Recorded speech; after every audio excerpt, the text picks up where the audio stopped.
Thank you all for coming on this lovely Friday. I don't know how it is in your neck of the woods down in San Antonio or out in Hartford. It's absolutely lovely here today. So I appreciate your time. We are going to cover the rest of what's in week 7, which is a DOE review, and we're going to cover Shewhart control charts. Now, there's a lot particularly in DOE, so I want to focus on trying to get us maybe a little more comfortable with the process, because there's a lot of things that kind of come together with that. But the reason why I want us to get a little more comfortable is that DOE really is a powerful tool and a widely applicable tool and a highly underused tool.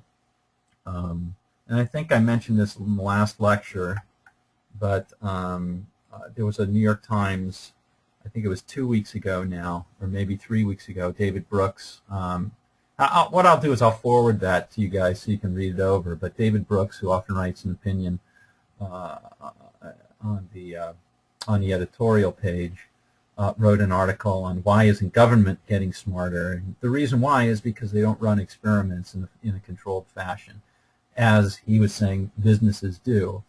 I would tend to argue with him that most businesses do not, or many businesses certainly do not, and they resist experimentation. I think for a good reason in a lot of ways, but for bad reasons in others. So DOE can be very effective there. And so we'll get into that in just a moment. But I'd like to start out with, here's the agenda for today, Q&A, review of DOE, Shewhart control charts, and then a quick wrap-up. Unfortunately, guys, I do have a meeting right at 1 with one of you who's on the phone, so we'll need to end the meeting right about then. And so I won't be able to hold on for questions if you have them, but you should feel free to call me anytime. Especially if it's a long question or with many parts, it's better with a phone call than with an email, because email forces a very detailed response. So a lot of times, and a very precise wording on the questioning. So a lot of times we can talk it through in 5 minutes, where an email will take a half hour or an hour. All right. Anyway, that's just a comment. Of course, you can always email me. All right. So let's start out with any questions that you might have on either the previous assignment, which thank you for those of you who turned it in. Thank you. I know a couple of you are still struggling with it. That's okay. It was not quite as long as the third one, but it was still lengthy. But if you have any questions on the assignment, be happy to field them. And any questions coming out of the last lecture, I'd be happy to talk through them. Okay, so I know I promised you another assignment today, and given some, what I actually am going to suggest is that I'm going to suggest I don't ruin your weekend, and I'll give it to you on Monday. I think that this one will be, you'll find, will be much more comfortable in terms of finishing it. There won't be as many things. So I will give that to you on Monday and do the following week. All right. Well, if there are no questions, I'm going to go ahead and get into the review of DOE, and it's going to be a fairly lengthy review. It's really not just a review; it's a little bit of a continuation. But let's go ahead and go through that. Let's just kind of bucket it up, and let's start on starting on this. Let's see. So first of all, what I want to do is I want to talk you through in our review, DOE review. What I want to do is I want to do a couple of things. One is review why and when. Okay. Why would you do a DOE? You know, because it does take a significant amount of learning to get comfortable with it, and then it's going to take some cost to actually do. arguably a lot less cost than trial and error, but it is going to take some cost. The second thing is, I'd like to talk through a process for running a DOE, and perhaps that'll be a little bit more lengthy. 3, we will essentially cover section 2, which is more on DOE, but it's essentially the slides up to, say, 82, number 82. So that'll be very structured. And then 4 will do our usual examples. So we'll do an example run in DOE. So that's on the agenda. So let's get started on that. So let's start out by reviewing why and when. So DOE, why? Why would you run a DOE? So what I'd like to do is I'd like to take a moment and remember that DOE is a proactive way of understanding about a process output and what affects it and in what amounts. So when I say proactive, it means that you're looking forward. You're creating data by essentially jiggling all the switches of the things that might affect your output, as opposed to collecting data and looking backwards, right? So in a survey, for example, you're looking backwards.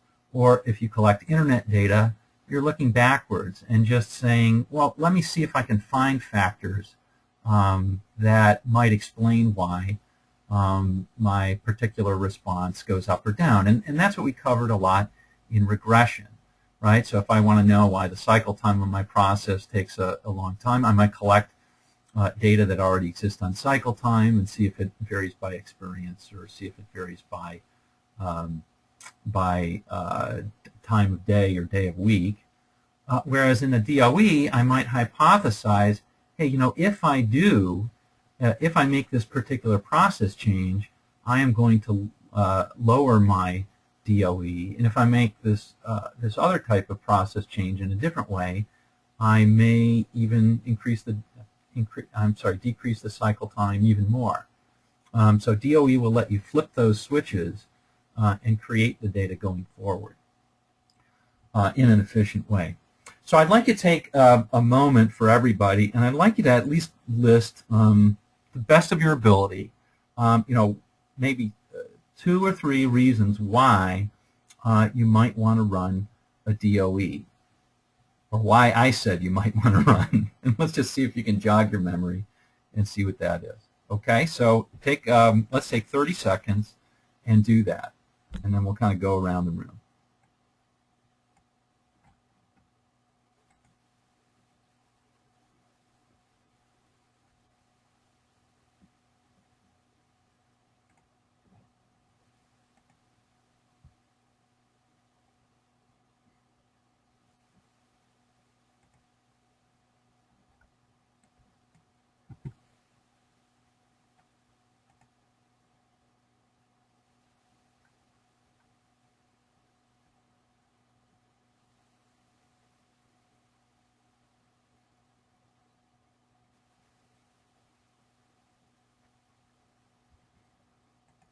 Okay, let's go quickly. I see John has arrived. Let's go quickly through this. I'm going to start with Shani. So Shani, what was one reason why you listed you might do a DOE? Because you want to verify that there is in fact a cause and effect. Excellent. Right. Okay, so one of the things I was listening to recently, and it's all the rage, is using data like Google Trends or eBay data to find certain correlations. A very famous one was that this researcher in Toronto, I think, used Google AdWords to predict where flu epidemics were going to break out, and he did so faster, and much cheaper than the Sentinel system. That's fine to understand that. It might be great to build a predictive model based on that, but I doubt that he would suggest that actually Googling or using Google AdWords was causing you to get the flu. If we wanted to establish cause and effect, we'd have to go beyond that. So excellent. That's sometimes something that we need to be able to do, establish cause and effect. Not only is experience level related to the effectiveness of my customer service rep, but it's also a thing that we can change, and maybe by training or something like that. Maybe training is related directly to it, and that's something we can control. Okay, excellent. Thank you, Shani. I'm going to ask, let me put Brad on the spot. So Brad, what was one thing that that you had listed? I think one reason you use DOE, and I've actually struggled to find a good analogy in the hospital, but it's to sort of wade through the variables and figure out what can you turn on and turn off. Do you mean sort of like as a before you even start thinking about it, like in data collection or something like that? Yeah, definitely. So, you know, you can go out and you can get a whole bunch of data, but if you don't know what you're looking for, that data may or may not be good. So you can ensure that you get the most valuable data the most quickly by looking at your process and figuring out what is it that you want to target. Yeah, I think that's a great point. So sort of the structure and the thinking of DOE forces you, or maybe it doesn't force you, but it helps you think about not only what variables could I collect, but maybe what are the things I can actually control. You know, yeah, because I've seen people collect a lot of data, but none of it was really under their control. They would say, well, you know, I can see it's related to this or that or the other, and I wouldn't say none of it was, but sometimes an awful lot of it was. So it also gets you to thinking that if I am going to run a design experiment, I better have at least one and hopefully more control variables. I think that's an excellent point. Okay, Patrick. Patrick has had some dental surgery this morning, so I'm really putting him on the spot. But Patrick, do you have an idea or something that we can put up here? Hey, Mark. It kind of piggybacks off what they were saying, but just kind of gives you the information to make a purposeful change, just with the I guess just the way you're able to check multiple variables at once, so you can make changes more than just one at a time. Excellent. Excellent. More than one at a time. All right. So that's another key thing about DOE is it helps you learn. I would say, you know, it helps you learn about things. And first of all, since you're doing changes at multiples at once, you can do it very efficiently, as opposed to doing one at a time. It also allows you to understand about interactions between the two variables, or between multiple variables, which is often the difference between, say, common sense solutions and solutions that are real, that require sort of deep learning and understanding about a process, is kind of understanding the trade-offs and interactions between certain factors that are affecting things. Like, for example, experience level and the effectiveness of maybe a job aid that you would put in place. It might really vary by experience level. So, you know, knowing that, you could certainly alter it for, say, trainees and people who are very experienced. Okay, great. And let's see, Tracy. I don't know if Tracy is on the call. I know she's on the internet. Okay. And finally, John. I think John just came on. It may or may not have a reason. I'm okay. I think that you know, where I see the value of that is also looking at the interrelationship between variables when you're running those, you know, when you're running that, because you isolate your variables and you get out some of the clutter, but you can also explore the interrelationship of those variables too. Excellent. Excellent. Yeah, I mean, I think that is really one of the reasons why, in my mind, that's one of the key reasons why you do a DOE, is to get really sort of deep learning about things, as opposed to the common sense. A lot of times, the deep learning is understanding the interrelationship between variables, and not just inputs and outputs. And a lot of times historical data, even if you have a lot of historical data, doesn't have the right combinations to be able to look at interactions effectively and unravel them. Also, we haven't discussed this much, but DOE is very balanced. So you look at it in a controlled fashion and in a fashion that's very balanced. So you don't have, for example, lots of data to estimate one interaction and only a tiny amount of data to estimate a different interaction. It's a very balanced thing, so you have so your data are on a common footing. All right, so that's excellent. I mean, I think all of those things are excellent, and I think that's enough to go on. Now, there are some times where maybe one other thing I would put in here is to sometimes to understand, and this is related to some of those, is to understand or optimize trade-offs. So, for example, there's lots of times when processes require trade-offs between, say, cost, time, and quality, or if they don't require them, they often lead us to, when we have convergent type of thinking about it, trade-offs that we look for when thinking about adjusting certain factors. And again, going with the call center, having somebody who's more experienced, or a higher quality, say, a higher skilled nurse or a higher skilled actuary, if we're talking about the insurance company here, that's going to require more cost. So there's a balance there. Sometimes DOE can help you understand what that balance is more effectively. All right. Now, there are also plenty of times when to not use a DOE, but we'll talk about that in a moment. Right? DOE isn't something that you go into willy-nilly. And Mark. Yes. I think one other very good reason to do a DOE is it's going to help you build the business case for running the experiment, because you're going to know your cost of data collection up front. Oh, I love that. Yeah. So yeah, I was talking about the whole thing, but the upfront piece, that's great. Upfront helps understand.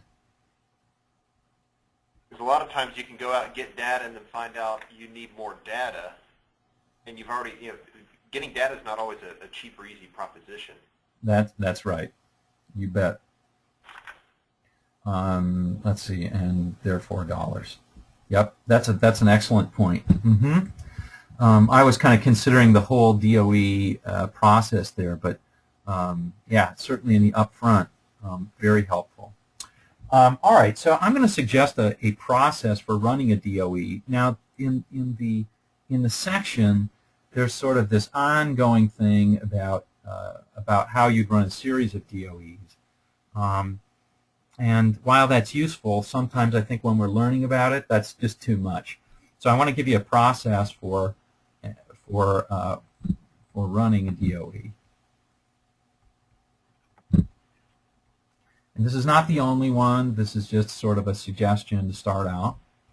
So that process would be, and you can take notes on the slides beginning. Let's see. You might want to take notes on the slides beginning on 68 or on 67. But the process might be, or a process might be, let me just write that, a process. First of all, to understand and choose the response.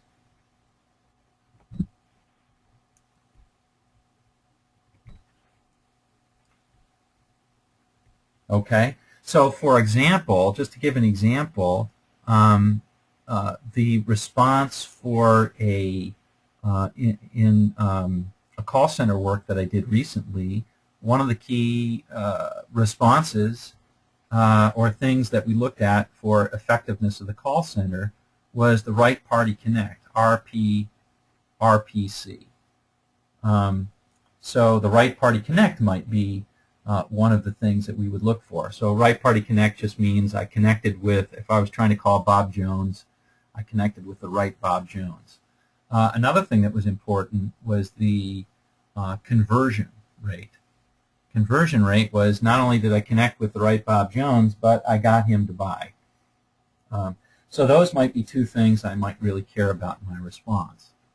Okay, as we're going through this, these are just the whys. These are just the whys. So just to kind of ask you on your projects, and I think maybe we can, on your projects, that's the thing that you'd be thinking about to run a DOE. All right, we'll come through this in just a minute. So that's the first thing, really. The second thing would be to understand the key control factors.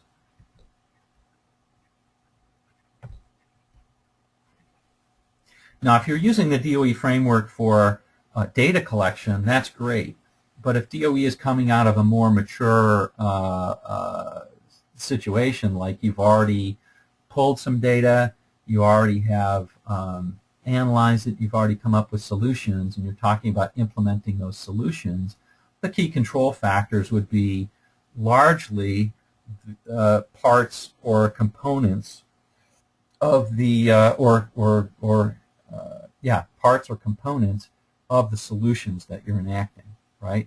So in the call center example, I might have something like level of coaching that I'm giving to the CSR, or I might have the script that I'm using. Those might be control factors. In the example that we gave yesterday or the last time, we talked about trying to remember, what was it? We talked about using a negative example or using a positive example. I think those were the ones that were in there. Okay. Next, you want to set the levels for those, and I'll just put that underneath that. So set levels of those factors.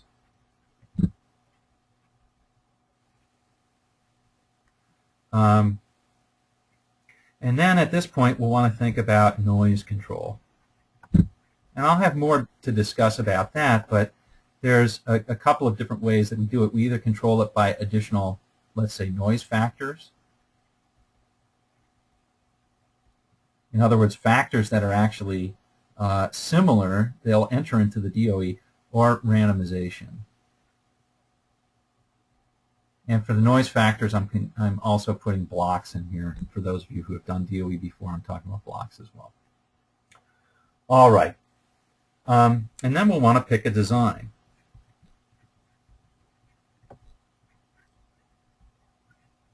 Okay, now at this point,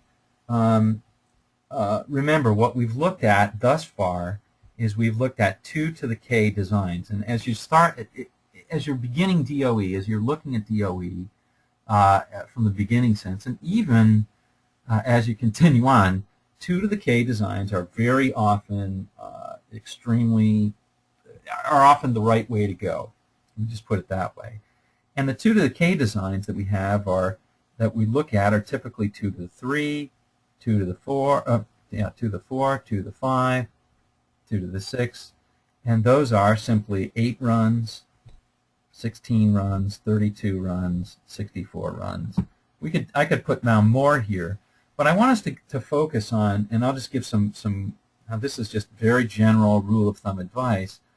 What I really often like to do and I often recommend to folks, are 16 and 32 run designs because they handle enough factors and they have enough of a sample size to determine often determine significant differences if they are there. So anyway, we pick the design, and the pick of the design, I'll just kind of write it up on the next page here. Again, we're going to pick the design.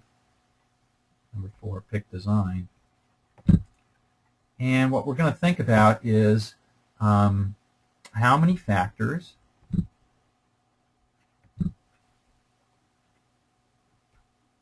and what resolution.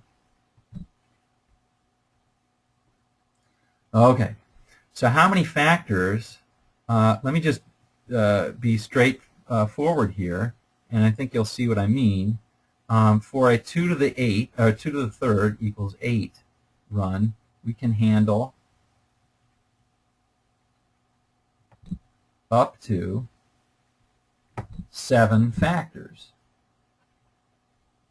I bet you can guess how many a 2 to the 4 design, which is equal to 16, that can handle up to 15 factors.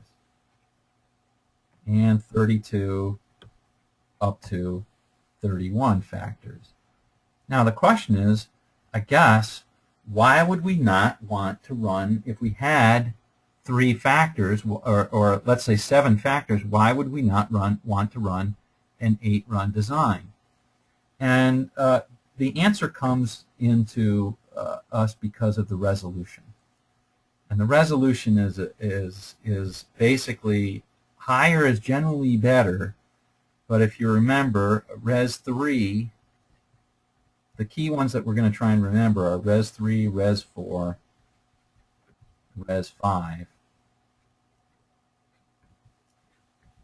Now, in the situation that Brad was describing, or in potential situation that Brad was describing, a Res might be appropriate for Res 3. In Res 3, we have our single factor, our main effects, are often confounded, I'll write an equal sign, with 2-factor interactions. I don't know why I wrote BD. How about BC, Mark?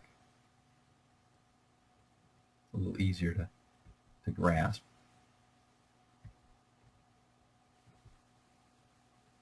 BC. Okay? So the way I think about this is 1 plus 2 equals 3, and that tells me the resolution 3. But in situations like this, we're going to assume, for example, if we find something that's interesting, we're going to go with that. Or significant, we go with that. In higher resolution designs, I'm just writing the worst case scenario, we will find that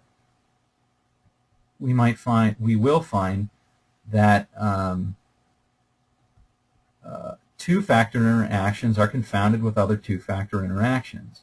Now this is not, this is better than this situation because 2-factor interactions are less important than main effects. All the main effects are unconfounded with 2-factor interactions, which is good.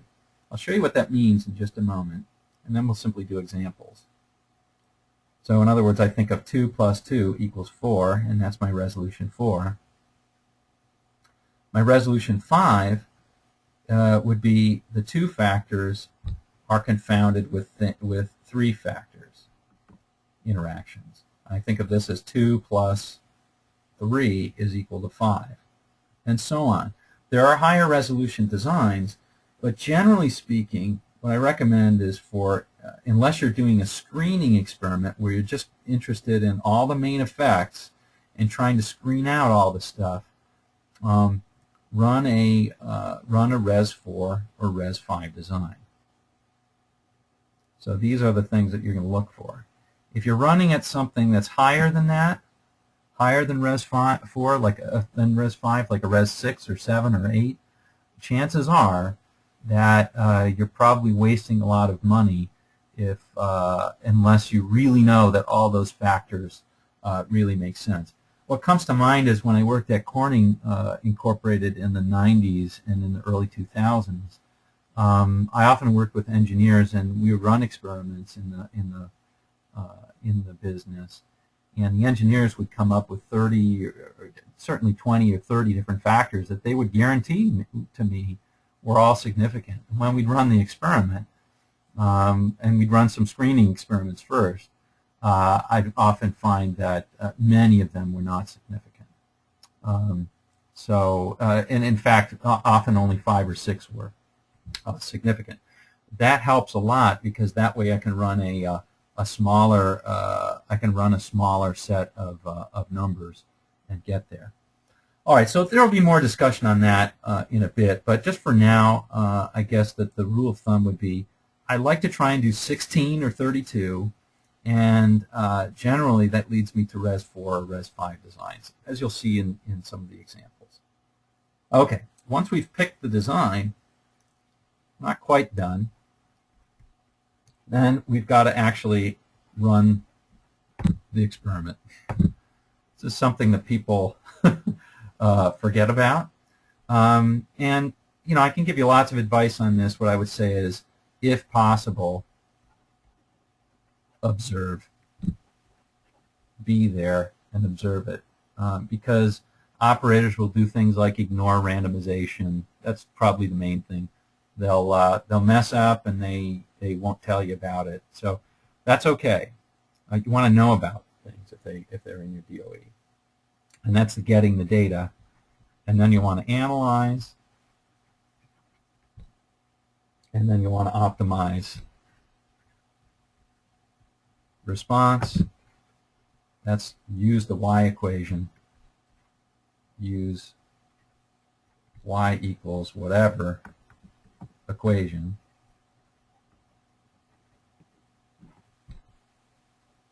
And if you need to learn more,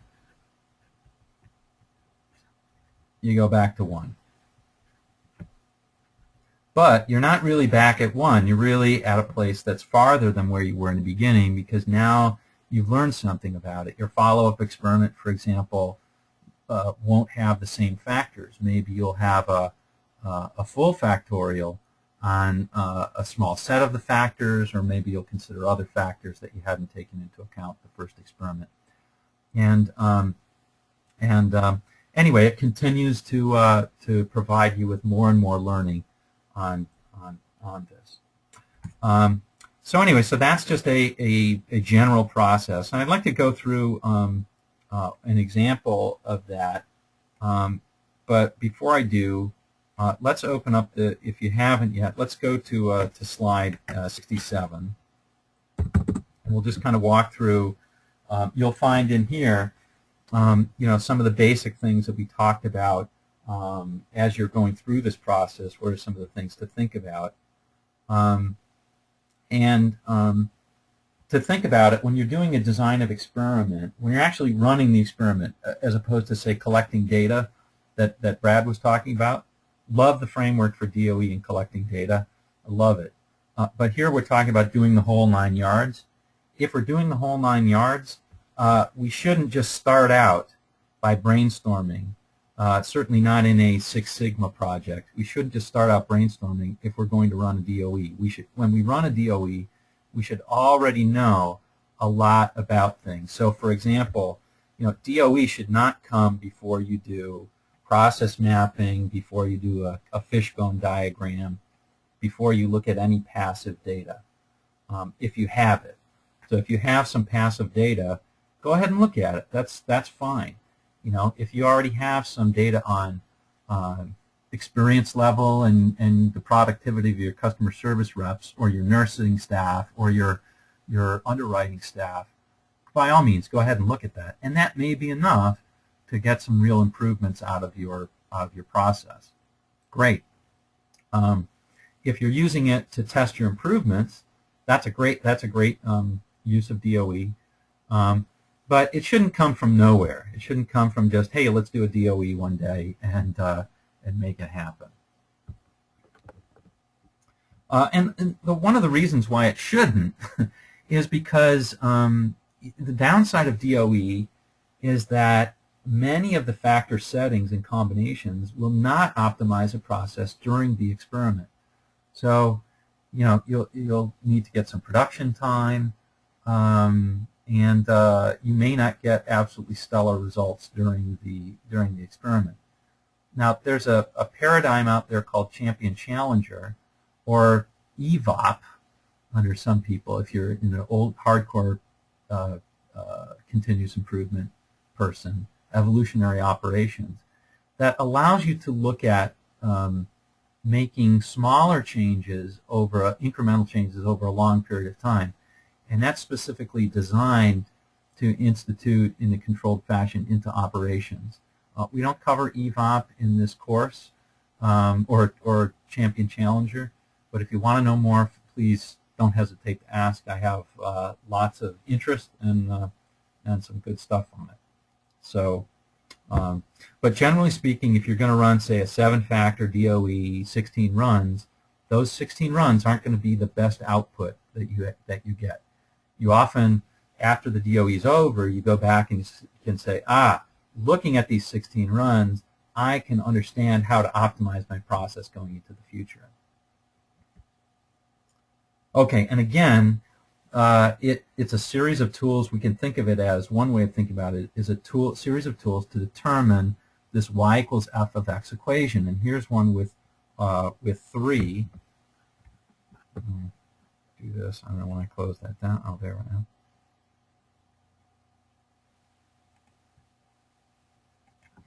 Okay, so, whoops. Let's see. Not let me do it. Should run a DOE on this. No, I shouldn't. Okay. Well, let's just kind of talk through it then. On this slide, for example, we're looking at the equation in Minitab. Minitab calls beta 0 here the mean. X1 would be called factor A, factor B, factor C.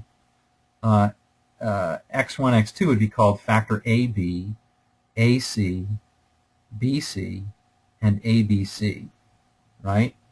Okay, so that's what's going on there. And the terms with multiple factors, this right here, let's use my pen for this, how about there. This right here, this is the 2-factor interactions, the 2F, and this would be the 3F, the 3-factor interactions. Okay, and these are called the main effects. All right, that's just terminology. All right. And again, we talked about the X's, the control, and noise factors, and stuff like that. Just to remind you, here's a pictorial representation of how you choose the levels for the control factors. When you choose them, you want to choose them on extreme conditions, but not so extreme that they would never occur. So, for example, this would be this is the Goldilocks region. This is just right.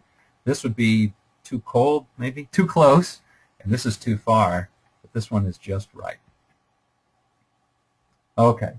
The other thing, or one more thing that we covered is when we talked about noise variables, and I just wanted to make sure that you had this here and you saw this, that there are essentially 3 strategies to deal with your noise variables.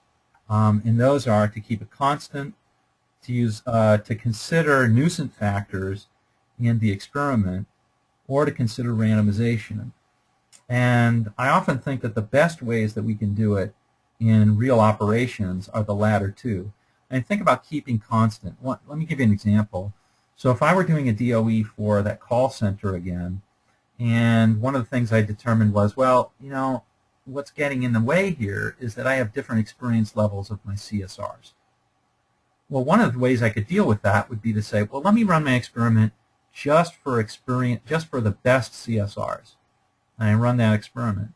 The problem is, I might not get results that are indicative of what would happen if I really throw this into operations. So instead, what I might do is simply randomly select CSRs and let the randomization handle whatever I need to do. Or maybe better yet, I might choose some inexperienced and some experienced CSRs and actually put that as a factor into the, as a noise factor into the designed experiment. Now I can't really use that as a control, but it can take away a lot of variation when I look at my results. So it can help me see my results more clearly if I take that into account. All right. Now, in the rest of the slides that are in the section, basically the talk through is talking through how, if you're going to do a series of DOEs, how you should start simply and proceed to more complex, and that's what the screening designs and characterization designs are really all about. There are optimal designs at the end, or optimization types of designs, that I'm not going to talk about in this course. they're in there, so there will be a online lecture about it. But that involves things like center points and that. We're not going to be talking about that. Let's keep it as simple as possible, or as we can. Let's see. Let me use the pen here. Pen's maybe a little bit better. So the two that we're really going to talk about are screening designs and designs for characterizing.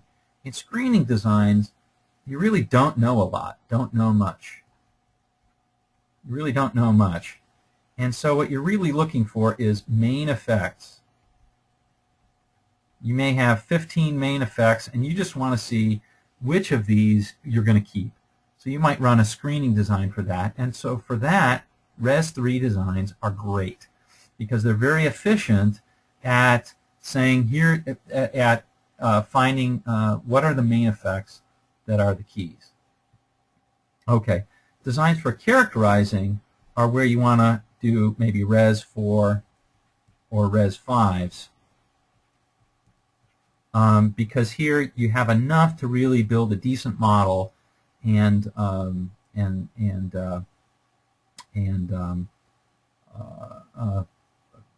really do something about your process. Here all you're doing is finding out what are the big hitters. Here you're finding a little more deep knowledge about how the big hitters relate to each other and whether there's interaction and stuff like that. So that's what that is. Okay. There's an example that's given here where we do a screening design. But here's what the designs look like. They're just a series of ones and zeros, as you saw before. And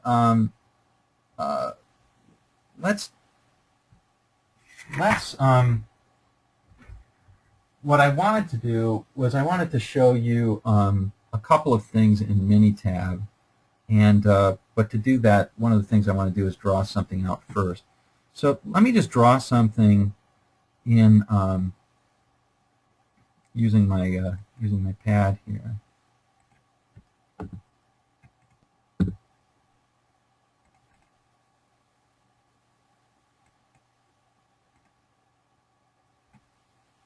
Okay, we're back here.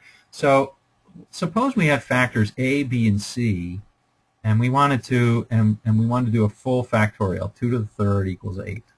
What would that look like? Well, it would look like this.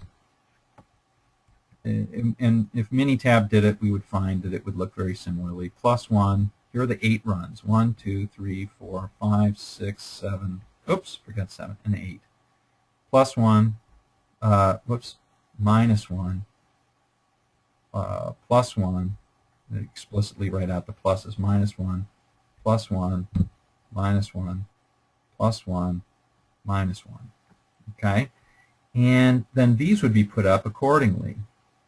So, for example, it might be plus 1, minus 1, minus 1, plus 1, plus 1, minus 1, minus 1. And then finally, the last one would be, say, plus 1, plus 1, plus 1, plus 1, minus 1, minus 1, minus 1, minus 1. Now, Minitab would also then randomize this order of 1 through 8, so you wouldn't get any sort of patterns. But if you look at this, you'll find that one and only one combination of all these pluses and minuses occurs. And what I wanted to get at was, and we didn't do this last time, if I wanted to, say, calculate any of the interactions, I would be able to look at the interactions by, say, combinations of these. So, for example, the AB would be just simply this multiplied by this, plus 1, minus 1, minus 1, minus and minus is plus. I'll write that plus 1. Plus and plus is plus. You see what I'm doing here? Minus 1, and plus 1. See, minus 1 gives me a plus 1. Now, if I look very carefully, and I'm not going to ask you to do this, but if you went through the exercise and did AB, AC, BC, and ABC, if you went through and did all of those columns, you would find out that none of the columns were the same. That when you did all of these, they were all different, and that means that there's no confounding or aliasing. When you have screening designs, which forces you into this resolution, you find that when you do this, some of the columns are related to each other, and that's what aliasing means. When you multiply these out, suppose that we multiplied this out and we got this column to be exactly the same as A. Well, if that were the case, then we wouldn't be able to tell the difference between them. All right, in the design that I just showed you, it doesn't do that. But in screening designs, it will, and I'll show you how that works in Minitab. All right. I want you to notice one other thing here. If we look at all the pluses and minuses, you'll find that there's exactly 4 pluses of A, there's exactly 4 pluses of B, exactly 4 pluses of C, and the same with the number of minuses. And if you do the same thing with all these columns, you'll find the same. 4 pluses, 4 pluses, 4 pluses, 4 pluses. So this is called a balance property, and it says you're testing at exactly the same levels for each of them. All right, I think that's kind of enough. What I wanted to say was that yeah, I think that's kind of enough. We'll move on to just a couple more slides here, and then I want to do some real examples, 1 or 2 of them. So if we do the walking through the example that's in here, we see that this says it's a resolution. It's a resolution 3 design, which means main effects are confounded with 2-factor interactions, and in fact they are. You see that's confounded with a 2-factor interaction, so is that, so is that. Okay? That means we can't tell the difference between these two. So in a screening design, we're really just looking at everything that's significant we're going to say is a main effect, and then we may want to do a follow-up that's a higher resolution. Okay, so that's what resolution means, just as we're doing that. Okay, so let's go through an example. Let's go through an example in Minitab, and the example that I'm going to give, or that I'm going to walk through, is the example that's given on slide 85 in your book. And we'll go through the example not just of screening, but of actually doing the, how would we walk through the process on these different things, right? So for this, you can see that it's a call center process. So let's go ahead and do that. And let's start out with step 1. So step 1 would be understand the output or key response. Choose a response. All right. So in this particular case, maybe what we can envision is exactly that call center where they're trying to increase the amount of people that buy the products from the amount of people that they call. So they might want to look at their conversion rate.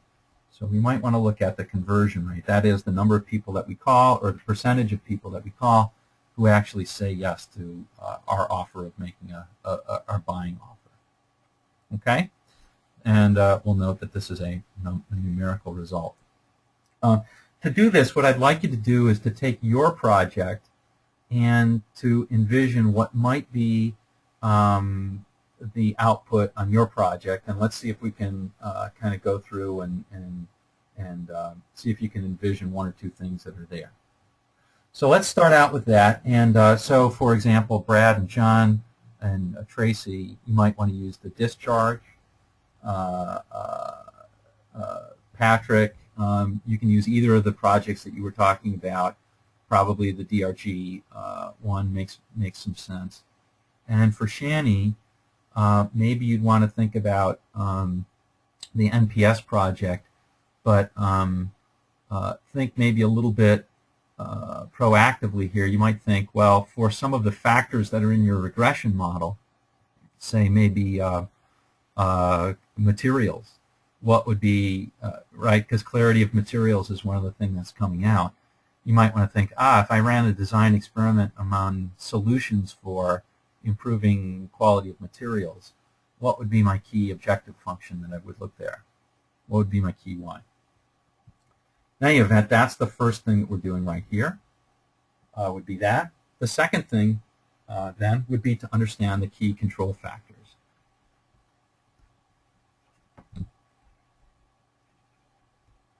Okay, so in this example, for the people at the call center, they brainstormed a number of different things, and they also were looking at previous data and all that. And these were the factors that they came up with. They came up with CSR coaching. They came up with changing the number of mailing materials. Let's see if I can get this here. Oh, no. Now I'm actually going to get this. They came up with this, number of products in their pre-mailing. They send something out and make some pre-offers to people, and then they call them up. They looked at coaching. They looked at making an offer on the phone of, say, deal A, which would be, say, a bundle of certain factors. And they looked at whether or not they also made an offer of deal B, another separate bundle. So those would be the control factors that they had. Okay, so that would be the next thing that we would look at. And we set the levels of that. So, for example, they thought that 2 hours a week would be a high level of coaching, 1 hour a week would be a low level of coaching. I'm not sure why they put high and low that way, but they did. Making a phone offer of A or not making a phone offer of A, that would be just yes or no, and so forth. Number of products, again, 20 and 100. So that's just setting the levels. Okay, so that's the next part of the process. The next part of the process would be to consider noise. And for that, what they did was they added 3 noise factors. The experience level of the CSR, the pre-experience level of CSR, whether they came in with CSR experience, phone experience or call center experience or not, and what their previous handle time was, either from training or from working in the business. So those were the things that they came up with. You can imagine they could come up with lots of other things, but this would come out of discussions, right? To say things like, well, the experience matters, and then somebody might say, well, it may not matter as much if you come in with a lot of experience, so it may not be just the experience that they have here. A good example might be Connecticut, actually. If you brought in somebody with call center experience, say from Cigna, they may already have a good knowledge of the types of products like high deductible health plans versus point of service plans or things like that. They may already have it. And to set the levels on those. So at that point, we're ready to pick our set number of runs, and we'll notice that we have 7 factors, and they're all 2 levels. So we have some choices here. Let's take a look at how we might make those choices. Let's take a look at it in Minitab.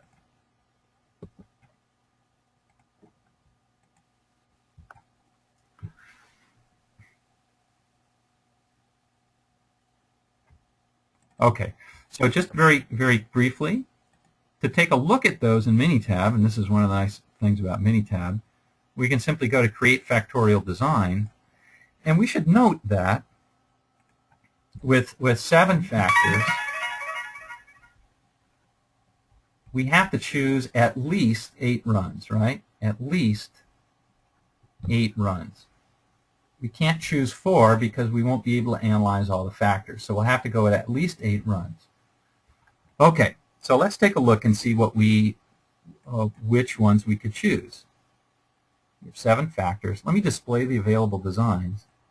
And I want you to take a look at this for just a moment. I know this may be a bit of an eye chart, but I'd like you to recommend, see if you can, recommend what might be the number of runs that you would choose.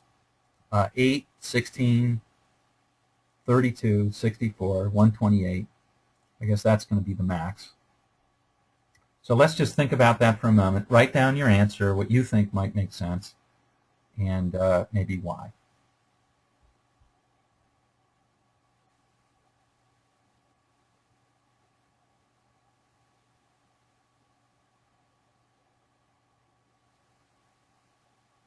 Okay. I'm going to go, let's see, I don't know if I have to go around the room, but let me ask Shani. So Shani, what was the number of runs that you chose and why? I chose 16. Chose 16. Because, Mm-hmm. yeah, because I didn't want to res 3. I wanted to be able to see that the interaction between the factors and not just the main effect. Mm-hmm. Okay. And if I go to 32, I'm still in a res 4, so it seems like a kind of a big leap to go any higher to a 5, so I just stuck with 16. Okay, I think that makes a lot of sense. So, right, so if you're going from 16 to 32, you're not actually even getting to a res 5, so maybe you ought to just stick with the 16. Now, I have to tell you that for those of you who study this and do a little bit more, the 32 is actually a slightly better res 4, but it still is a res 4.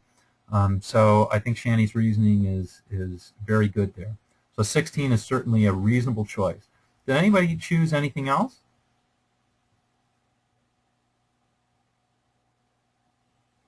Okay, it looks like a no to that. There would be some other reasonable choices as well. Like, for example, you might say, well, we have the budget to do it all, so why not do it all? That's reasonable, but again, I would probably try and dissuade you certainly from doing the 128. There might be some reason to say, you know, we just want to determine, we're pretty sure there's no interaction between these variables, and therefore we can just run a screening design, and therefore we'll just run 8. That's also not unreasonable. I can tell you that just about any model works, or just about any DOE works if you don't have interacting factors. But I think the fact of the matter is, and most of us would agree, that most of our processes are far more complex than that, and very often they do involve factors that there are certain trade-offs. So 16 certainly seems like a good idea to do. So let's go ahead and run a 16. If we were doing this in Minitab, we'd simply select that. That's an 8th fraction. And so Minitab gives you the design. I'll show you what that design looks like in just a moment. But there it is, 7 factors. It says it's a res 4. What does that mean? Well, I said that means that 1 plus 3 is equal to 4 plus 2 is equal to 4, right? So here's the 1s and the 3s. So if we see a main effect that's significant, the worst confounding that we have is with the 3-factor interactions. So for example, if we find that A is significant, we might say that, you know, it's not really A, it's actually B, C, E. But by sparsity of effects, which is a principle that we used last time, we would say A is the one that really matters here. On the other hand, if there are some 2-factor interactions that are confounded with each other. For example, AB is the same as CE. Yeah. So AB is the same as CE. So what that means is that if AB turns out to be significant, it could also be CE. That's kind of bad news, but usually we can use the heredity principle to help us out there. And that means that this was substantiated by a man named Mike Hamada, and I don't know the second person's name. Wu was his last name. Mike's a friend of mine. And he established that if AB, through lots of literature search, and there's some theoretical basis for this as well, if AB turns out to be significant, at least one of the main effects, and often both, will also be significant. So for example, if you found AB to be significant, and you found factor A main effect to be significant, and factor B to be main significant, but C and E were not, you'd want to choose AB as opposed to CE. Let's just see how that works in practice now. So now that we've got our design, this would be our design, and now we actually have to go out and collect the data, right?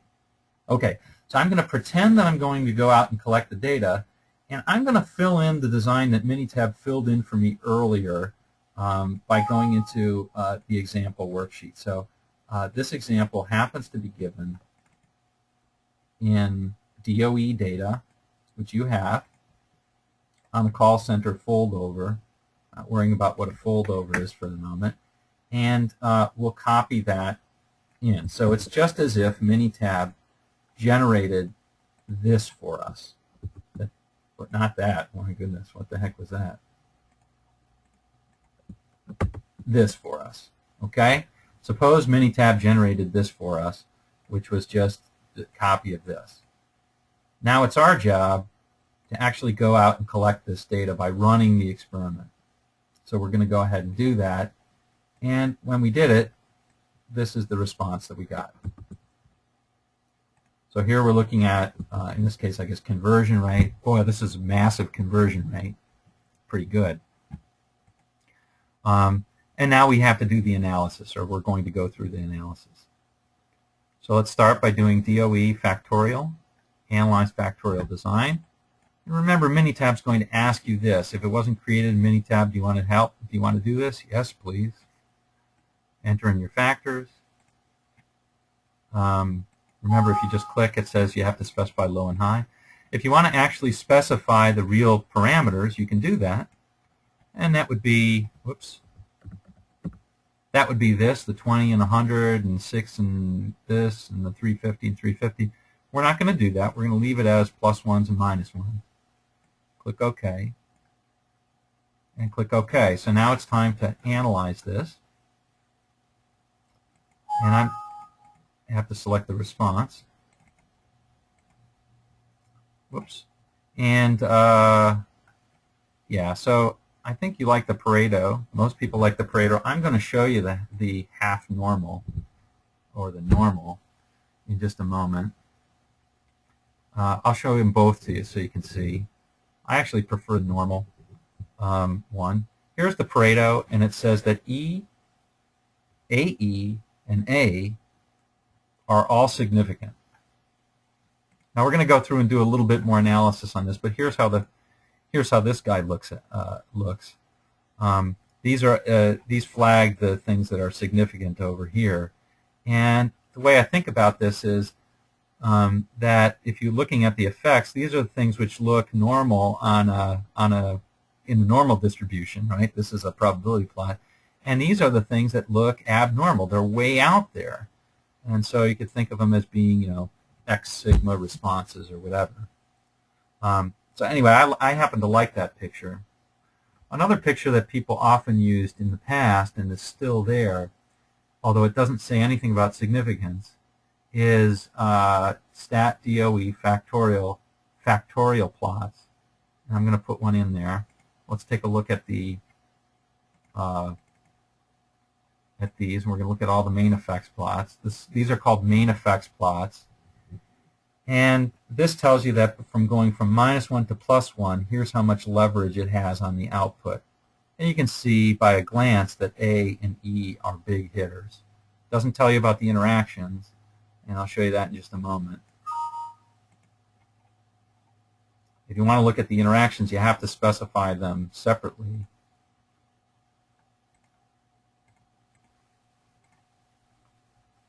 I'm only going to choose a couple because otherwise it's going to be very out of control. I think A and E, right? And let's just choose one more just to show what it looks like when you don't have something that's interacting. So this helps me understand what the interactions are all about. And I believe that this is the AE interaction right here. Yes, that one's the AE. And you can see how it really matters when E is, you can see when E is at -1, it doesn't matter which A you use. Both A's give me basically the same response. But when E is +1, it really does matter which one of factor A I use. To put this in the context of a real problem,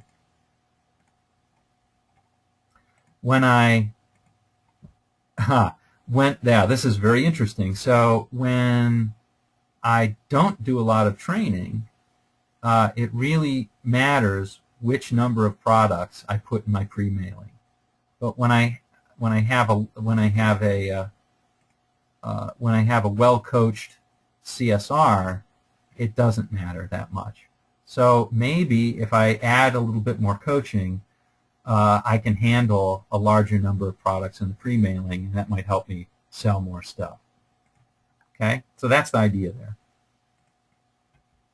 Whoops, went to the wrong thing. So that's what that's telling me right there. Again, my personal favorites are to simply look at the normal plot, which is this, or the Pareto. They both tell me basically the same thing. Okay. Well, I don't want to do that. Let me go back to DOE, and now I might want to analyze my design. There it is right there, by removing some of the terms. And I think, remember, the suggestion was to go with the main effects first and all the significant interactions to see what happens. So here's all the main effects and AE. And it looks like those are the only three that are really going to make it into my model. So I'm going to go with finish up with that. Oh, I know what I wanted to show you beforehand. Sorry about this, folks. I wanted to show you the right. I wanted to show you the aliasing, and here is your AE, and it says that AE is the same as BF and the same as DG, but by the heredity principle, we know that A and E were both significant, so AE is going to be the one that we'll choose in our model, not BF or DG. Okay? So our model then is going to end up being, I'm just going to put the whole thing in there.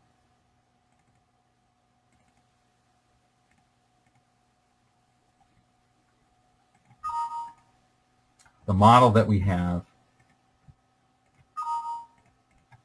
is then discerned from this, where we can look at, here's our model. It's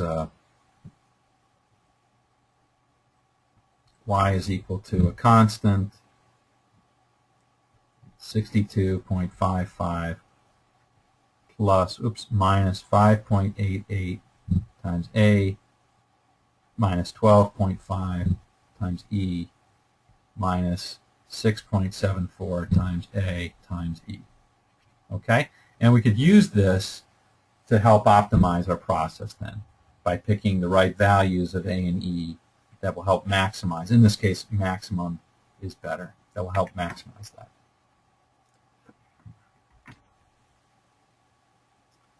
Okay. So hopefully that helped a little bit in terms of going through the going through that process again. I know it was kind of long, but hopefully hopefully it was helpful. And we will go through.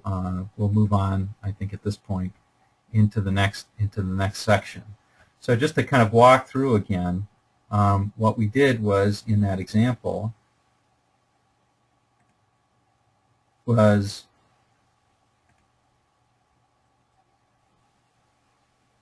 we started out with understanding and choosing our response, which was conversion rate.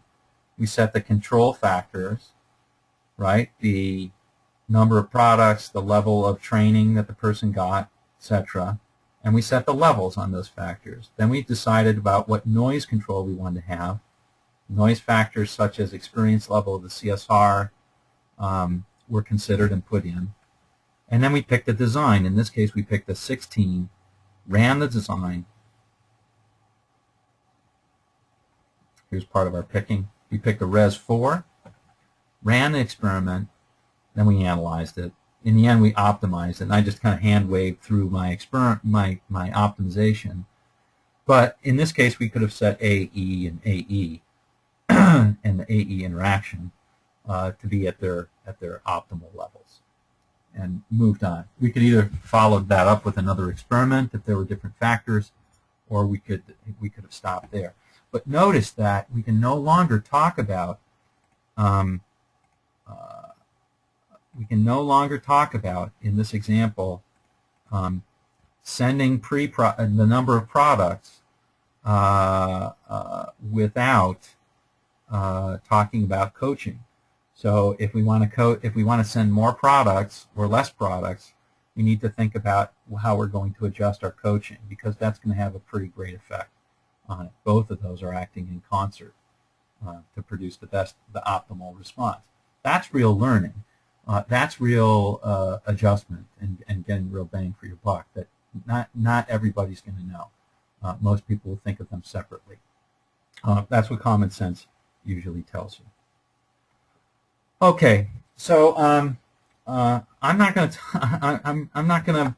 We're going to finish up here, and I will ask at this point if there are any questions. Please ask. So we've covered an awful lot in DOE for why and when to do it, and I love the answers that you gave in terms of finding deeper learning, understanding interaction, understanding cause and effect, and collecting better data and knowing exactly what your costs of collecting the data are going to be. I think those are all excellent reasons for doing DOE.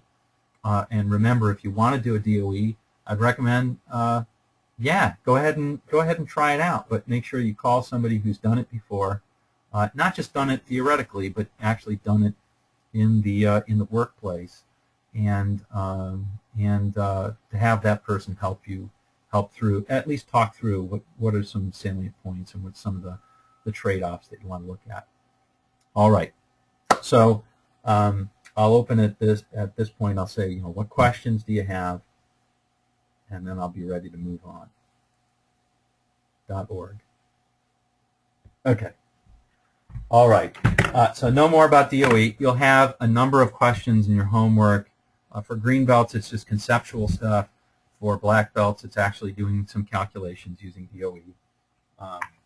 But good stuff. Good stuff. All right. Let's move to slide 109, and I want to talk a little bit about control charts. Now we've already covered control charts before, and we covered eye charts before, right? So when we learned control charts, the only one that we learned was the eye chart. We're going to talk about what I call Shewhart charts, and there's a few of these. These are basically, there's a guy named Walter Shewhart, which I'll mention, and you'll see he's a real handsome devil. But in any event,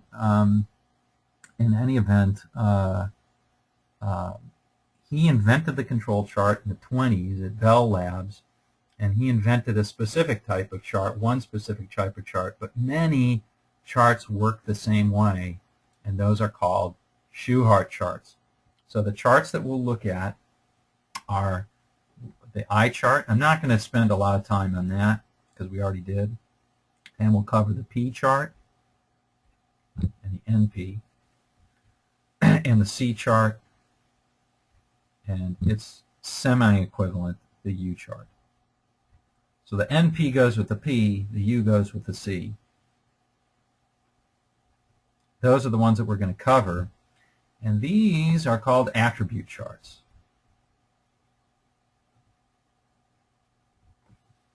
Okay, and I think you'll see why. And one thing that we're not covering is something called the X bar R chart. Okay, if you want to know more, they're used often in manufacturing. If you want to know more about that, feel free to call me and talk and ask me about it. You can see it in Excel stats. You can see it in Minitab and look through the help. This is for averaging a number. We'll have a few words to say on why that's often not appropriate and where it might be appropriate. But for the most part, we're not going to cover it. Okay, so that's what we're going to cover. Now remember, a control chart was used, I'll go back to the black here, like AC/DC. Okay. A control chart was used to assess the voice of the process, to say whether that process is stable. Whoops, I'm trying to do red lines and I don't do them, and when I want them I can't get them. There they are. Remember, these were the UCL and the LCL, and it was essentially the voice of the process. And what we're doing is we're evaluating by looking at a control chart to see if the K over E, or a Y, over time is stable or not stable, and to separate out noise from signal, right? So we would say that the difference between these points is effectively just noise, as opposed to a point that's way out there where we would say, aha, this is a real signal, we need to react to that point, right? If we saw that this bumped up to there, we'd need to react to that point. We'd say that that was special cause.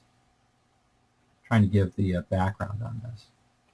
All right, so what we're going to do is we're going to extend, first of all, our knowledge of charts a little bit, and we're also going to consider, to a certain extent, up until now, we used it on a Y. We used control charts on a Y.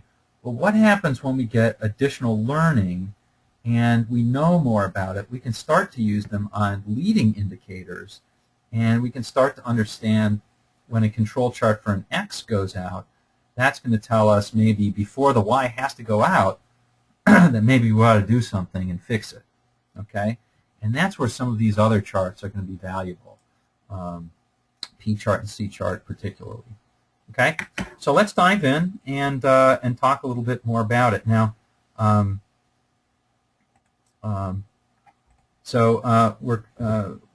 Let's see. All right. So what I want to do is cover very quickly how to pick an appropriate control chart. I think what you're going to see is they all basically work the same until in the terms of how you decide what's out of control and what's in control. But which chart you pick has some effect. It has some effect on what those decisions might be. Now I want to talk about what some of the typical patterns are to look for when you see things in the chart. All right. Now I say that this comes in baselining a process, but it can also come in at the back end as well. It can come in. Let's see, where's my GoToMeeting? There you go. It can also come in when you're putting together your monitoring plan or your control plan, and it can come on after the project is over, right? Beyond. The control chart's a great tool to be using in a lot of places. All right. Now again, why are we using, just to remind you, why do we use the control charts? Just again, very briefly, the main thing is to not, it is to help us spot patterns where patterns exist, but perhaps more importantly, it's to help us discern when patterns appear to be there, but are actually not statistically patterns to think about, so, or to worry about. So for example, in this one, I think, and I won't play this experimental game, but often when I do with classes, I'll ask, or with people, I'll ask them to spot the patterns here, and people find all kinds of patterns. They'll find, for example, this foreign row pattern. Look at that. Or they'll find something like, they might find that every fifth problem is, see, that's a big one on every fifth, and that's that one. They'll find lots of patterns. But essentially, control charts help us break that spell of always finding patterns everywhere. So it helps us understand, again, separating out signal from noise of a process, when to react, when not to.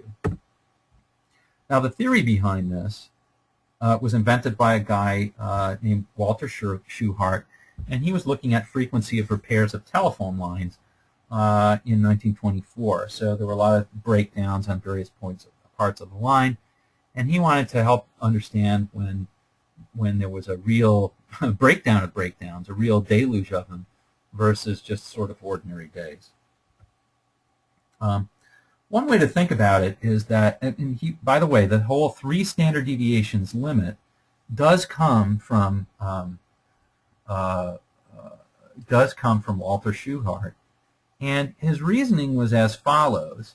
The thought was that, well, if we look at something that's normally distributed, that the chances that I'm outside of here, if the process really is in control, are only 3 in 1,000. 3 in 1,000 chance I'll get somewhere in the yellow. Pretty small. So if I do find a point that's out there, if I'm measuring, and remember I would get a, oops, sorry about that.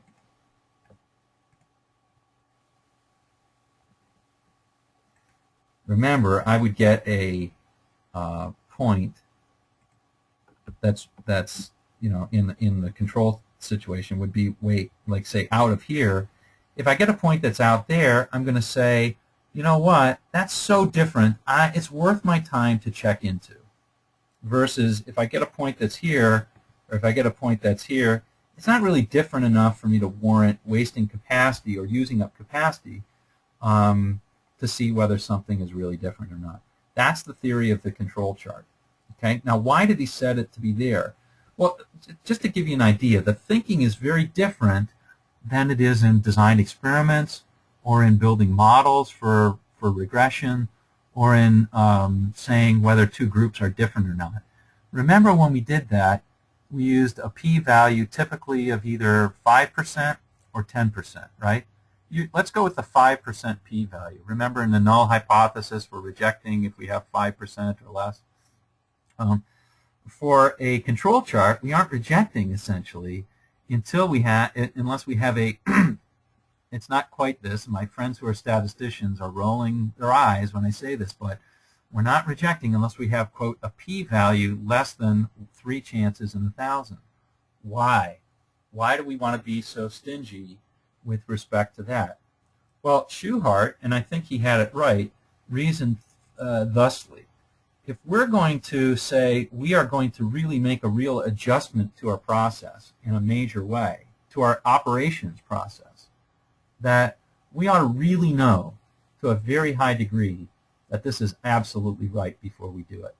So he put on the limits of 3 sigma instead of 2, which would be about 5%.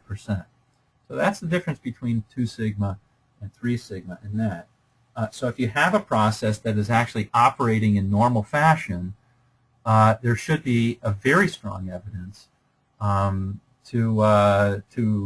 say that there's something that's really going on here.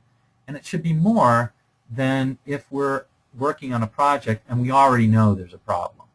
There it's more of a time of discovery and experimentation. And so we're more aggressive in situations like that, and we use 5%. So anyway, if you think about it in terms of operational versus experimental settings, or operational versus discovery settings, that's essentially the difference between why you use 3 sigma and why you use 2 sigma. Okay, let's go through some of the control chart rules. And again, I want to emphasize that the main rule that we'll use in a control chart, when it's an eye chart or any other, would be if it's inside the limit or outside the 3 sigma limits. That's the main one.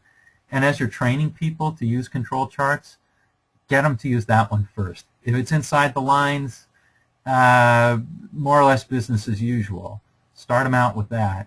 And if it's outside the lines, that's a point where you want to say, I need to know what that special cause data point was all about. However, as black belts or as green belts, we need to know a little bit more. And here are the standard rules, and these are applied in Minitab as well. So for example, 1 point that's greater than 3 standard deviations, we all know that one, and so forth. Now, on the next slides, you'll see that those are actually given in picture form. So here's an example of 1 point outside of 3 standard deviations. In fact, there's 2 of them in this case. There's 2 points that are outside of 3 standard deviations. So that might be called a big signal, big sig. Okay. Here is the second rule. Here's another rule. If I have 9 points in a row, all on the same side of the center line, again, that would be like flipping a coin and getting 9 heads in a row. That's a very odd pattern, and it might indicate a, I'd say, big shift. Okay, this might be a small shift.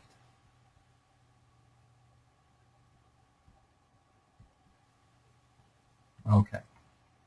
I might have 6 or more points increasing. I might call this a linear trend. So this is what that would look like. Notice it's 6. It's not like 3 or 2 or whatever. Here's an interesting one, which maybe you might have seen before or you might see. 14 or more points in a row in alternate directions. So this is up, down, up, down, up, down, up, down, up, down, up, down, up, down. That might occur because of shift changes or because of days of the week change or who knows what. But that's a pattern that you want to be able to discern, and Minitab's control charter will find that for you. 2 out of 3, more than 2 standard deviations away from the mean. There's a nice picture of that one.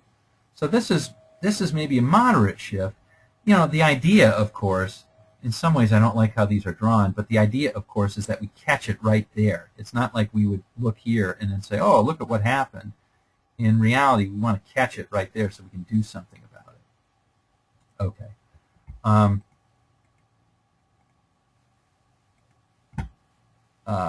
right, let me go back to my pen. Okay, 4 out of 5, more than 1 standard deviation away from the mean. That's these guys right here. 4 out of 5 are more than 1 standard deviation away from the mean. And finally, 15 points in a row, all within 1 standard deviation. That might indicate that your process has actually improved quite a bit and is less variant. That's actually something that you might want to see. That's a good signal because it's showing that your process is actually tighter than it was before. The cure for this might be to re-examine what your control limits are. So anyway, those are some examples of the patterns that Minitab will be able to find. Okay, so those are some of the control chart rules. Let's go through the examples of the 3 types of control charts, and hopefully it'll be pretty clear enough for you to be able to go through the rest of the section without any real problems. So the first was here's a sort of a classical control chart picker, and I call it a classical one because, you know, my preference is for the individuals chart. I think that the individuals chart in most cases, and especially when we're interested in outputs, in key outputs, that the key outputs are very often the right chart to be using as an individuals chart. And I'll explain why a little bit later, but the 3 that we're really going to drill are the P chart, the C chart, and we already covered the individuals chart, so I'm just going to cover a couple of notes on that one. The main difference between all these guys is in the way they estimate the standard deviation for the reference line. Okay, so they're going to draw different standard deviations. So you might say, oh my gosh, I didn't know that there were different ways of estimating the standard deviation. Well, it turns out that there are, and it depends on sort of, if you remember back to maybe it was week 5 when we looked at distributions, that not all of those models had the same means and standard deviations. And so, yes, that's exactly right, is that the P chart is using a different theoretical distribution than the C chart and the individuals chart. The individuals chart it's excellent because one of the reasons it's excellent is because it uses what's called an empirical distribution. It doesn't use any of those models. It uses a distribution-free model. The P chart, it turns out, uses the binomial model, and the C chart uses the Poisson. If you recall, those were 2 of the distributions that we went through. All right, before I go through this, I just also want to note that individuals is easy enough to understand, but P, you'll find out, stands for proportion, and C stands for count. So whenever you're looking at proportion of defects, you'll use a P chart. Whenever you look at a count of defects, you'll use a C chart. All right, let's just go through a couple of examples. Here's an individuals chart, and this would be appropriate to use when we have a continuous KOV or a numeric key output variable, for example, time in line at the DMV. And So I'd like you to, let's take, this is worth doing this small exercise. I want you to take, I don't know, 30 seconds, 15 seconds, and I want you to come up with an example in your world of where you might be able to use an individual's control chart. So the key thing here is I have a response variable, a KOV or a Y, they're all the same thing, right? That is a number, and it's measured periodically over time. So I'll draw up the one, for example, that we had was time in line at the DMV. I might want to look at that, measure like 5 or 6 per shift, and then just keep on looking at the timeline of that. That's a number. All right, take 15 seconds and come up with an example from your world, and then we'll go around the table.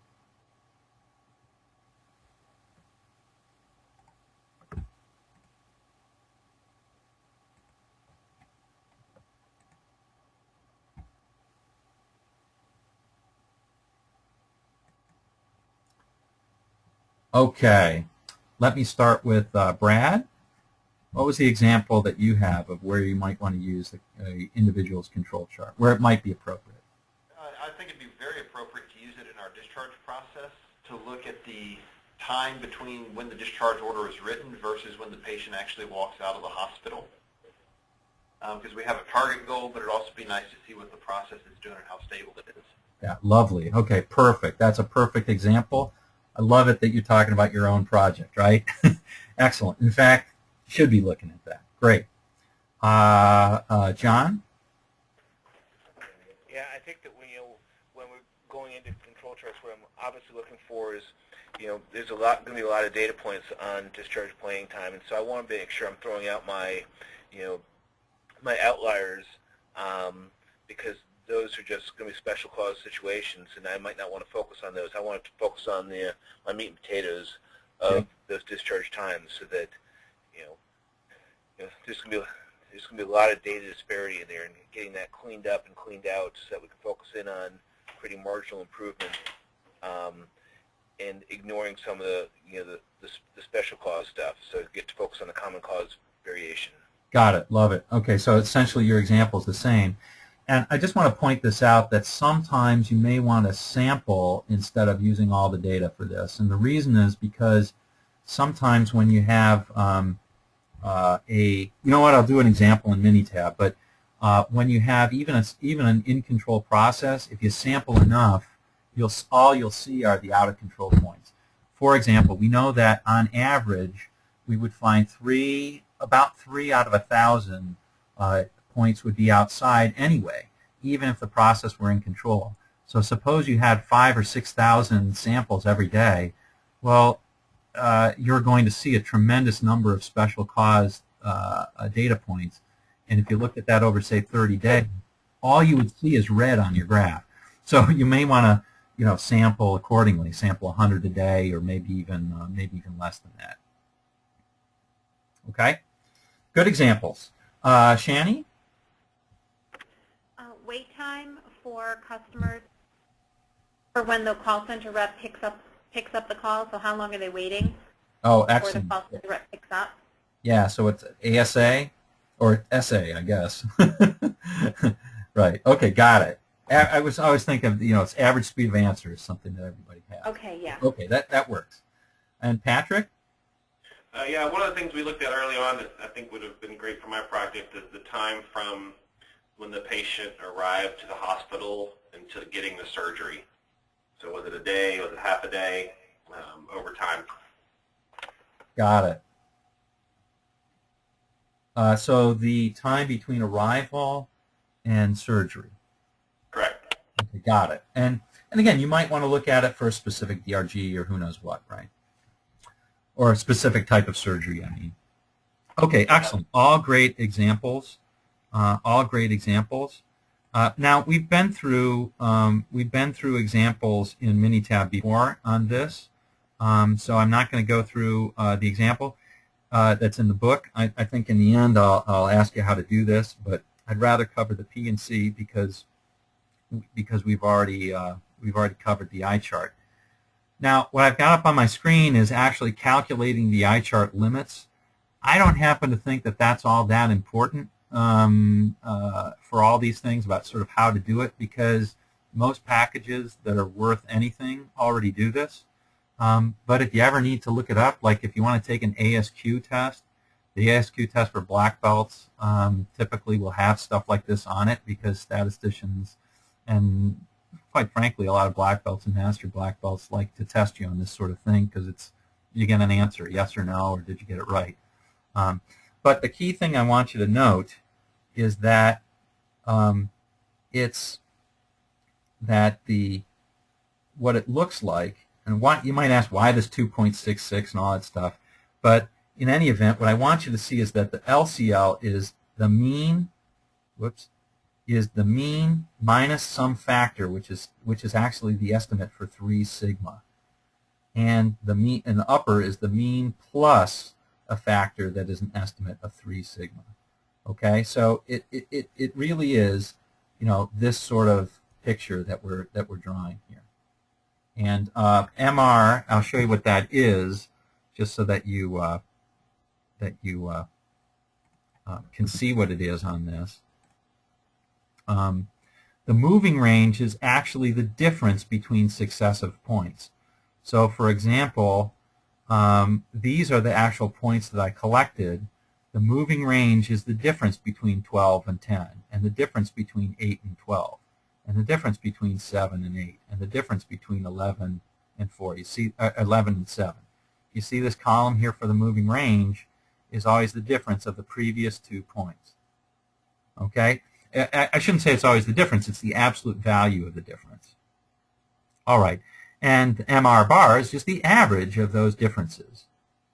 Now, there is some theory that gets me between, you know, why is it 2.66 and not 3? It comes from order statistics, but let's not worry about that. If you want to know more, feel free to call me and we'll talk it through. I find it interesting, but you probably won't unless you're really into that kind of stuff. All right, so there's a good example in there on product demand that's just going to give you this eye chart. But again, if we look at this, you know what, it's probably worth looking at Minitab, because I'm going to open up Minitab anyway. I'll just show you how it works in Minitab. And our initial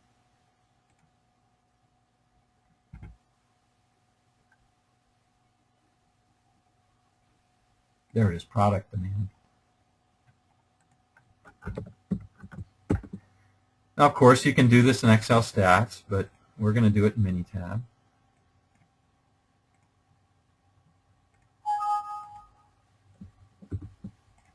Okay, and I'll go up and do stat, control charts, individuals, individuals chart, demand, and there we go. So this should be exactly what you have in the book. I want to make sure it is. Okay, good, it is. The world is good. This should be what we have, and I think using what we said before, there are no out-of-control points. Let's see if we can turn all the tests on in Minitab. If we turn all of them on, see, the default in Minitab is to just do this one. You can turn on all of them, or you can turn on, like this turns on all of them, or you can turn on specific tests. I usually do something like this, but in any event, let's see if that makes a difference. And in fact, it doesn't. So in this case, Minitab has found literally no patterns at all. If it did find a pattern, it would flag one of these and turn the point red, and you'll see what happens when that happens. All right. So that's what that looks like, and we've already been through that and seen it. Okay. I wanted to show you again what happens when, because I mentioned to John, or when John was talking about with his situation. I want to mention that sometimes you might want to sample, and I'm just going to demonstrate why. I'm going to generate, say, 10,000 rows. That's enough. And I'm going to store it in C3, and I'm just going to generate some normal data. Now, this is computer-generated data, so we know it's normal, right? We know it's in control. There's no such thing as out of control in this case. It's really just randomly generated. The computer's doing it for us, and I'll just call it norm, because I'm a Cheers fan. So I'll just call it at that, and certainly if I make the histogram, I'm going to bet that's pretty normal. And in fact, Minitab does know how to generate normal data, normal random data. Now let's take a look at the control chart. Now the prediction is this should be in control, right? And it is, but it's not going to look that way because the plot is too thick. I don't know if that makes sense. Maybe there's that phrase, the plot thickens. Maybe you want to thinnen the plot. I don't know. Sorry, that's a bad joke, but can't think of anything else.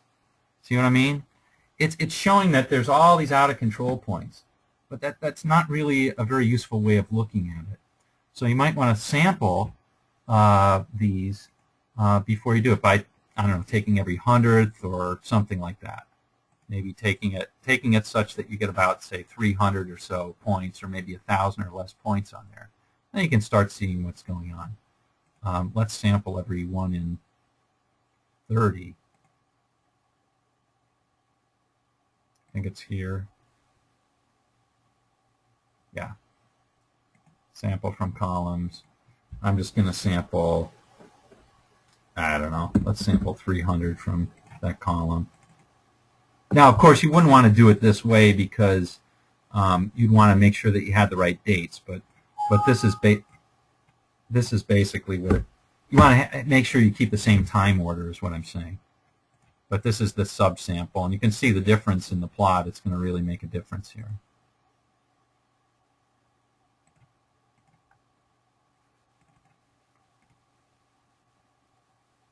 There we go. And this is a it just so happened that there were no out of control points, that we just got lucky. But you know, this is a process that's in control. It's a very stable process. So you may want to thin out the plot just a little bit by sampling. You know, if you have 100 points a day, maybe go to a few less. Alrighty. So that's individuals, and we talked about that. Now, individuals are excellent for output data, and one of the reasons why is because they represent the customer experience data. So often when I'm looking at a key Y or something like that, I'll want to use an individuals chart. Not always, but I'll want to do that. Whereas when I'm looking at an X, I may want to have something that's a little more sensitive. The reason is, kind of comes from that calculation of MR. Remember, MR came from successive values of this, right? So by looking at the difference between points. Now, if you think about this, all the other charts we'll find, all the other Shewhart charts, don't do it this way. They look at averaging points that are in a group. And if you're trying to represent the customer experience well, a lot of times you'll want to look at what I would claim is between sample variation is more important than within sample variation. You know, customers don't come back. Customers feel all of that variation between when you're giving them data rather than seeing an average effect. So, you know, the picture here, I think, kind of tells the difference. If I'm looking at a number of different samples, instead of averaging each of these and giving the average experience or averaging all of them, I might want to just sample one and take that overall envelope. The eye chart does that. So a lot of times it works very well for outputs. It also has a very happy byproduct of being easier to understand than taking an average and plotting that point up by pointing to real data that people are actually collecting. That definitely has some advantages when people are doing control charts. You can talk about, oh, remember that day when we had that big shipment of 50 boxes or whatever, there was the 50. Yeah, okay, I remember that. All right, now we're going to go into attribute charts. And attribute charts, there's two that we're going to cover. One is a P chart and one is a C chart, and the difference is for counts and proportions. So just to give you an example, I guess maybe the best example or a good example might be, let's see. I want to make sure I don't give it away in just a second. Yeah, okay. So a good example might be warranty claims. So if I'm making warranty claims, and suppose I count the number of warranty claims every day or every week, you know, say I'm Maytag or something like that, right? My Maytag repairman. I want to see how many people I want to lay off or whatever, or how many Maytag repairmen I need to keep. He was always bored, right? In the commercials. But anyway, if I had warranty claims, I don't know how many.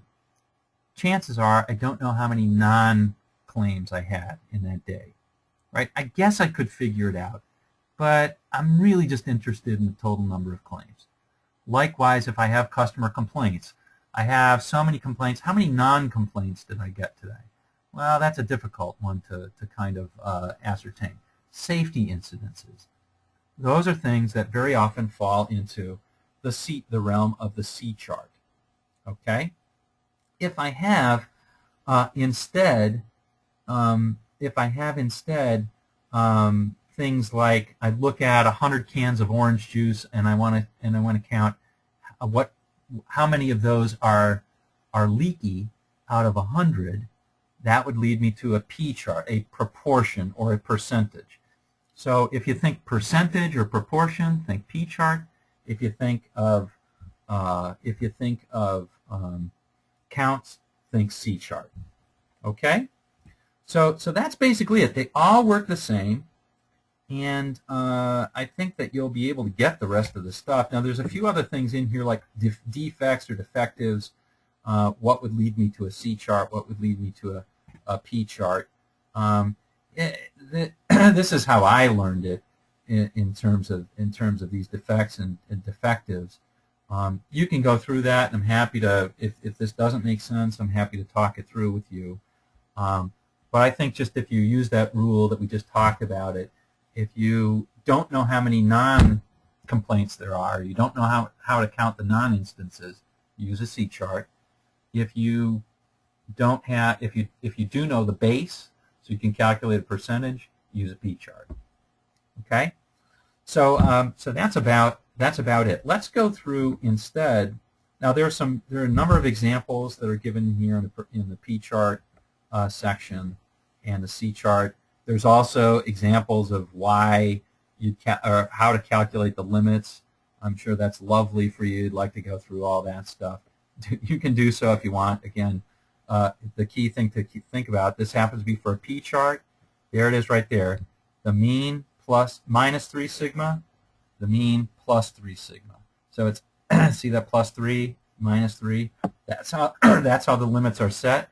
So guess what? This is sigma for a binomial distribution. Okay, so for our P chart, that's our estimate of sigma. Okay, and it even tells you for different subgroup sizes. Gives you an example. Here's an example in here. I'm not going to go through using it because we've already done it before. We did it for an I chart, and when you do it with the P chart, you'll see that it's a little bit tighter, that the limits are a little bit tighter. So it tends to be a little bit more sensitive, and you're finding issues faster.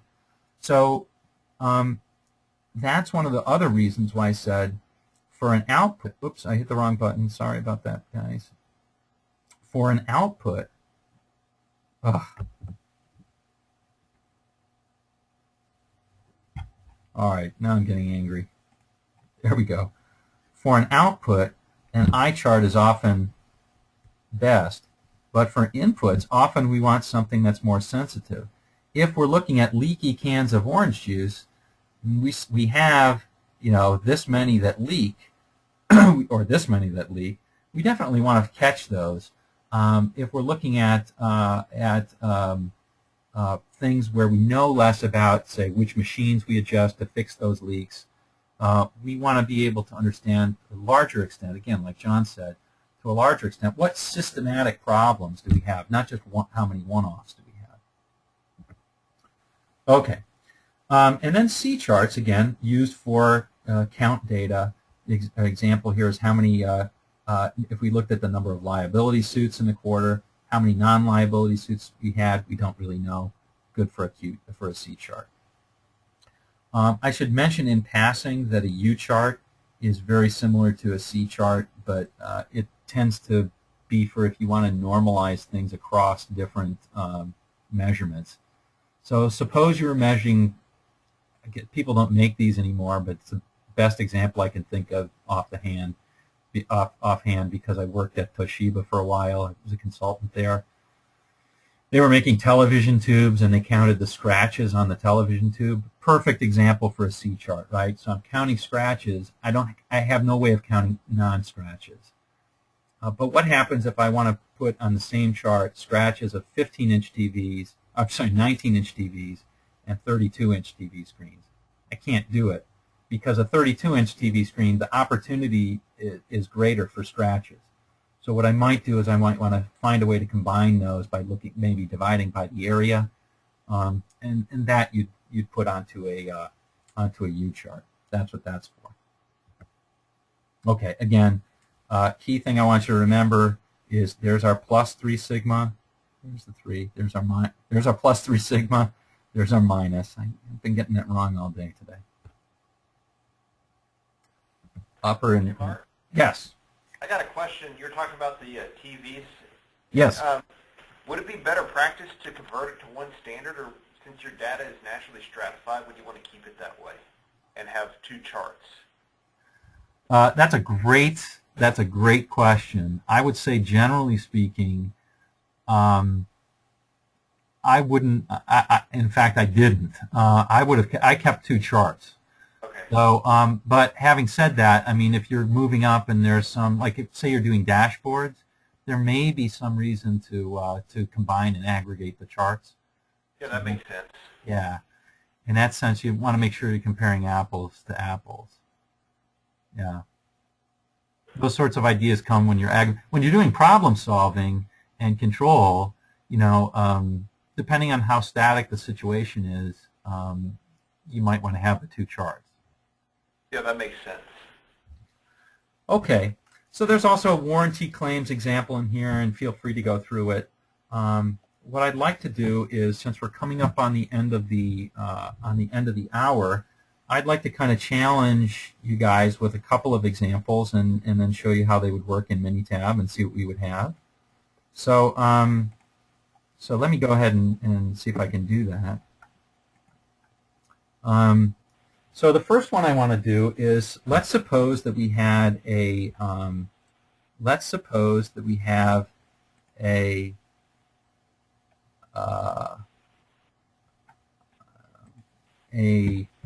company where this company has determined that their services are greatly affected by how many people don't show up every day. They're unplanned absences. And so they track the number of unplanned absences in employee days each week. And they track that. Okay, so that's what we're looking at, the number of unplanned absences each week. So the question is, if we're looking at that, what chart would make the most sense? C chart, P chart, or I chart? I want you to commit to one thing. We're looking at number of unplanned absences.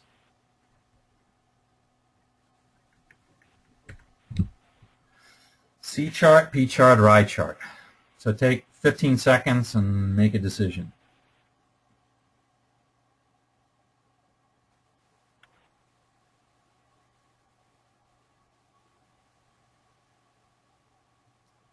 Okay, let's see. I'm going to ask Shani. Shani, what was your answer for this one?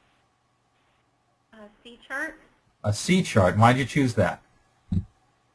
Because I see the real response being absences, and that it being unplanned is an attribute of the response, and then it was counting. It's counting. Okay, so I think the key thing there is you're counting, right? Okay. You're counting. Now, you could have argued to say, well, I could use a P chart, but then what would you have to know? You'd have to know how many non-unplanned absences there were, or how many non-absences, really, right? in other words, to understand what is the percentage, right? So P-chart is a bit of a stretch. An I-chart you could often use. An I-chart might be a reasonable thing to use as well. So you could have chosen an I-chart. And by the way, as the number of absences goes up, there's not a real difference between these. So if you're looking at hundreds of absences, I-chart and C-chart are going to give very similar answers or very similar results. If you're looking at a very low number of absences, like 2 or 3 every day, then it makes a difference. Okay, so that's a C-chart. Good. Let's go through one more. And suppose that a company was looking at how often they were on time with a service. So they tracked the number of they looked at the number of let's see, the percentage late every day or every week. They looked at that weekly, and they wanted to see if the process was stable or not, or unstable, for looking at the percentage of late weekly services. Maybe you can think of it as delivery of a service, like delivering a truckload of potatoes or whatever. Okay, I'd like you to take 5 seconds and think about that one. If you think about that one more than 5 seconds, you're probably thinking too much. Okay, Patrick, I'm going to ask you which chart makes sense for that one. The eye chart. Okay. I got Brad here. Brad calls the eye chart his 7-iron because he knows he can always hit the 7-iron. You know? Oh, you got it. All right, so you definitely can pull the eye chart, but in this one you could also pull the P chart, right? Because we're talking about percentages and proportions. And they will give you slightly different answers. The P chart, again, is going to be better for if we're looking at things and we really know a lot about what we can do to fix. If we really know about what we can do to fix, then we're going to want to try and spot small changes in percentage. Otherwise, we can use that eye chart. I think that's great, and so excellent. So I know we only have a couple of minutes left. I do want to see if I can find the data here. Here's the absenteeism, just to show you what it looks like. So this would be, and I'll do it in Minitab. But it's also in Excel stats. It works basically the same way that the eye chart does. You'll just find the attributes in attribute charts. So this one was a you go to attribute charts. This one was a C chart. There we go. And let's turn on all the tests. What the heckle jekyll. And there we go. So this one, definitely a process that's a in-control process. We turn on all the tests and we still see they're all there. Okay, good. And then we'll look at one more. We will look at, and there's a reason I want to look at this last one, just because so you don't get surprised by it. We'll look at late services, which was this last one right here, accounts and number late.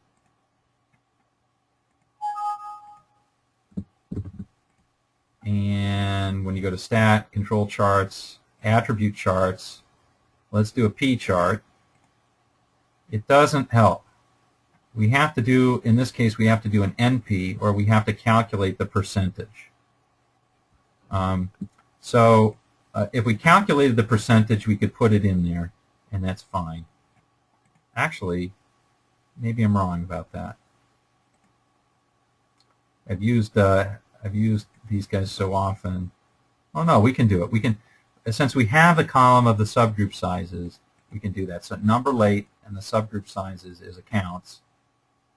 And if I click, I'm going to put on all the tests for this too. And there you go. So the reason why I wanted to do this was because I want to show you that the limits can change when you're taking into account that I'm choosing more or less. And you'll notice that when there's a big sample size, the limits are tight. When there's a smaller sample size, like this one right here, looks like it's the 4th week.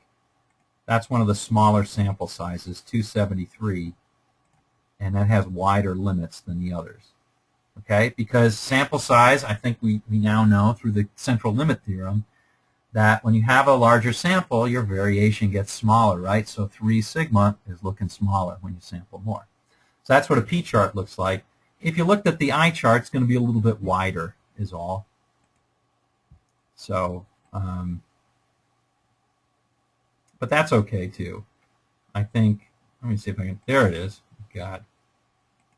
Looking at this like a chicken with my head cut off. There we go, number late. And there's my eye chart. It basically, you know, there's a lot of similarity. I guess I should divide out to get the percentage, but there's a lot of similarity between these. It's a little bit wider limits, it'll turn out to be. But so an eye chart you tend to be a little less reactive. So an eye chart tends to make you think of things in a more systematic way, much more appropriate for outputs. Use p-charts if you're if you really know what's going on with the inputs. All right, guys. So just to kind of brush up, I mean, we talked a lot about control charts today in DOE. Hopefully, I've been able to convince you a little bit to move toward DOE. In the back end here, you're going to find a lot of patterns of control charts. I don't think that's going to cause you any problems. So you can look at these for a stable process, for special causes, for skewed data, for a cycle, what you might see with a control chart and a histogram. I like giving them both together because they give you different views. What you might see if you see a trend, what you might see in both the histogram and the control chart. What you might see if you have two groups, a mixture of two groups, which sometimes can happen, mixing apples and oranges in the same bowl. And what happens if I haven't measured with enough precision? That can happen. All right, guys. By the way, the examples that we went over were the examples in the back, so hopefully that'll actually help you with the homework if it wasn't already basically cakewalk for you. All right, so we covered control charts, 3 of the biggies, P charts, individual charts, C charts. Remember that I charts are the 7-iron, love that, of the control chart world. And I think we'll end it right here. Have a great weekend. I'm not going to ruin it with the assignment for you, but we'll get the assignment. I'll get the assignment to you on Monday, and then you'll have some time to work on that. We'll have some DOE. We'll have a little bit of control charts, and they'll have the stuff from next week, which next week is kind of exciting because we're moving into behavioral techniques and some grid type techniques like decision making and all that stuff, which is a lot of fun. Tends to be less technical, which is also a lot of fun. So we'll see you next week. Have a great weekend, and as always, thanks for your time. Thanks, Mark. You bet.